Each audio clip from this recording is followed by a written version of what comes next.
what it is, man. Detroit versus everybody, man. Detroit, we rep the hardest, man. We gain the hardest. You know what it is, man. Detroit, CJ, holla at your boy when we get home. All right, man, I want y'all to go check out my boy Dame J, new album, No Regrets. And I'm telling you, this brother got 10 straight bangers on here, not a filler song. Upper echelon engineering, production, and obviously he got the bars. Definitely a banging album right here. You don't want to miss out on this. One of the best underground albums I heard. So go check out his new album as soon as possible. I'll put the Apple and Tidal links in the description, but it's on all streaming platforms. Go check out my boy Dame J. You won't be disappointed. Peace. All right, man, let's talk about Danny Garcia, Errol Spence possibly being on pay-per-view.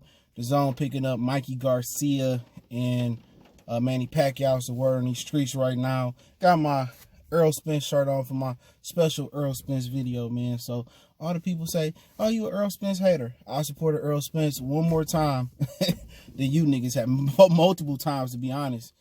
I didn't purchase, you know, I didn't been a patron of a couple of his fights on pay-per-view via the movie theater. A lot of motherfuckers, you know, wouldn't even buy his fucking pen, you know, when they never went to his fight. So I ain't trying to hear that shit, man. But hit the subscribe button, bell icon button, share the videos, man. And yeah, obviously you heard what Coppinger said. I've been saying it. Danny and Errol Spence in September. It's gonna be pay-per-view. If the movie theater ain't open, I ain't buying. All right. I do think, like I said yesterday, if you didn't miss the live, I do think it's a good style matchup for Danny Garcia. It's a good timing for Danny Garcia. If Danny Garcia loses fight, then it's time to hang it up, mine. You know, in my DJ from Hustle and Flow, mine. It ain't over for me, mine. It ain't over for me. You know, ain't no more keep hustling after this. Just do or die for Danny Garcia. If he can't be the dude who flew out the roof of a car and ain't 100%, then I don't know what to tell you. And Errol Spence have another child on the way, I heard yesterday. So I heard people was telling this girl, don't let Errol Spence get fat. And everybody know when a girl get pregnant, not only do she put on pregnancy weight, but sometimes the father put on pregnancy weight just from, you know, hanging around or whatever. So Errol Spence, I think, got kid number 3 on the way, possibly preparing for a Danny Garcia pay-per-view. Once again, as Texas continues to open up, I expect for him to get cleared pretty soon. So if everything healing right and everything right and he cleared to go, he should go right into sparring. The thing is, will the fight actually happen? Will he able to get through sparring? Sparring partner is going to be hard to come by. Camp price is going to raise up because you got to pay the sparring partners to get tested too. You know, if I'm getting whatever I'm getting to come in and spar a week or a session, however it go, dude, I'm not spending none of my money for corona testing. You got to get them testing early and often. A lot of guys, which Errol Spence usually keep the same sparring partners for the most part, but a lot of guys need to recycle sparring partners in and out due to, you know, styles, due to injuries, you know, due to not being competitive or whatever the situation may be. So if you want people that got to recycle sparring partners in and out, you got to test them for the coronavirus almost every other day. So, you know, it's going to be tough, or every other week.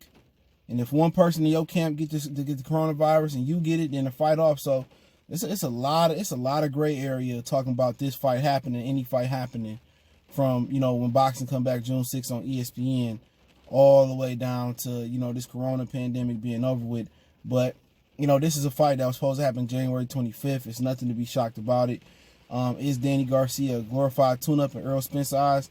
You know, if, you know, Sean Porter was the mandatory, ask yourself this, would he go immediate into a Sean Porter rematch? I don't think so. I think he can beat Danny, and Danny is an easy fight for him. I do think, I said it a while ago, he believed Danny Garcia is a glorified tune-up. You know, if you look at Danny Garcia's record, he's barely an average welterweight. He struggled with Guerrero. He beat an older Paulie. He did. Lost to Sean Porter, you know.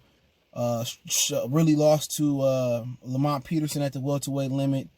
You know, and had some activity. Got beat by Sean. Beat Rios. Beat Granados. He ain't really beat a named opponent. He lost to Thurman. You know what I'm saying?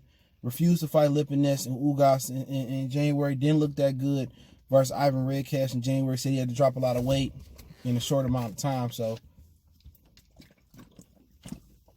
but I expect this to be the best Danny Garcia, the desperate Danny Garcia, And really from Errol Spence, you don't know what to get.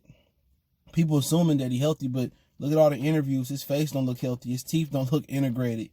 You know what I'm saying? People talking about the weight.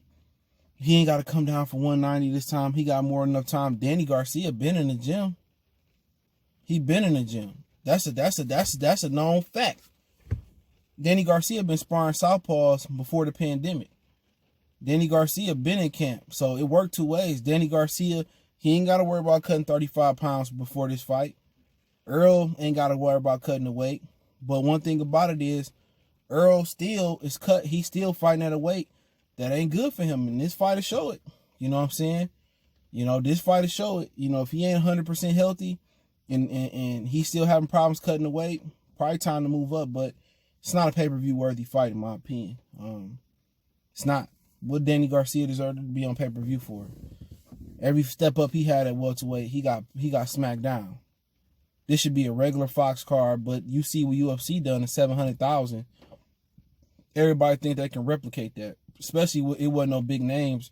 Tony Ferguson is a solid name, but it ain't like McGregor, Khabib, Jones, you know, Brock Lesnar, you know, guys like that. So they see them be able to do 700,000 during the pandemic with those names. They think, and even though the card was really good, boxing think they can do the same thing, but they won't get it $80 out of me for this one. I said this back in January 25th. I think it's a good style fight for Danny Garcia to win with the circumstances, but we'll see where it land at, man. But yeah, Mikey and Manny Pacquiao, the DAZN probably gonna go ahead and pick that up. So you see two PBC former fighters headed to the DAZN to get the bag. I know Mikey got a 1-year deal with an option on it, 1 fight deal with an option on it. So the DAZN or Eddie Hearn can match whatever he do. Manny is signed with McGregor management, which don't mean he can't work with Al no more. So it's kind of unclear where Manny Pacquiao allegiance lied to, but not sure this fight gonna happen before the pandemic. It was supposed to be over in the Middle East, and the second option was Las Vegas. So I'm not sure where they gonna plan these fights at. Studio, closed doors. Eddie Hearn is holding out hope that these fights can happen. You know, his fight in November can happen with fans. So I guess he waiting for after the election or something like that in the United States, and hopefully this coronavirus goes away. But for AJ and Puev, but you know, other than that, let's talk about. I'll just make this one big long ass video. Ryan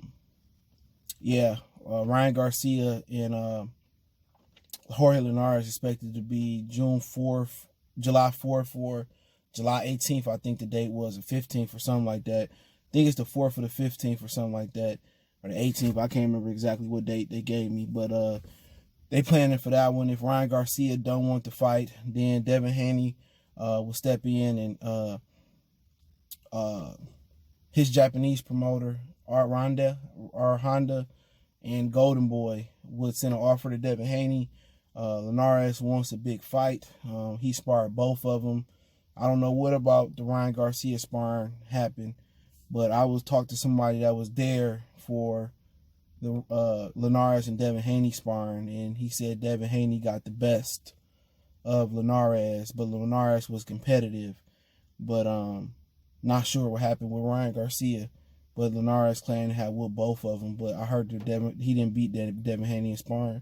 Haney got him in sparring, but sparring, you don't win it. You just get better, but you don't expect that from a veteran fighter, you know, glorifying what he did in sparring. But Linares is the best fight for either one of those guys, in my opinion. But it ain't no fucking pound for pound step. He been stopped more times than the school bus on Monday morning. So, you know, he got skills, but Linares has always been a slightly above average fighter. You know what I'm saying? Sergio Thompson stopped him. Antonio DeMarco stopped him.